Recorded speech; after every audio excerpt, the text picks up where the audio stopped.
Hello, it's me, Oscar from Marijuana Garden.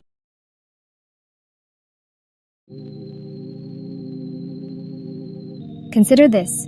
Deep beneath the ocean floor, buried in the mud where there is no oxygen to breathe, live some of the most incredible organisms on Earth. These aren't strange sea monsters or giant worms, but something much, much smaller. They are bacteria, and they have a superpower that sounds like it's straight out of a comic book. These amazing microbes can breathe electricity. That's right.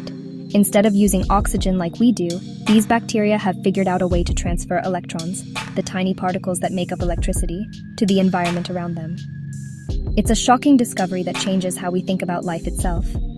These electrifying bacteria, often called electrogenic bacteria, are not just found in one exotic location. They are surprisingly common, thriving in all sorts of oxygen-poor environments. You can find them in the sediment at the bottom of lakes and rivers, in the rich, dark soil of your own backyard, and even within wastewater treatment plants. Basically, any place that is wet, muddy, and lacks oxygen is a potential home for these natural power producers.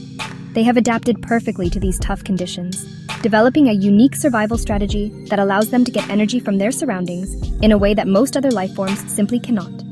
So how do they perform this incredible feat? It all comes down to a process called extracellular electron transfer. Think about how we get energy. We breathe in oxygen, and our bodies use it to break down the food we eat, releasing energy and electrons in the process. These bacteria do something similar, but without the oxygen.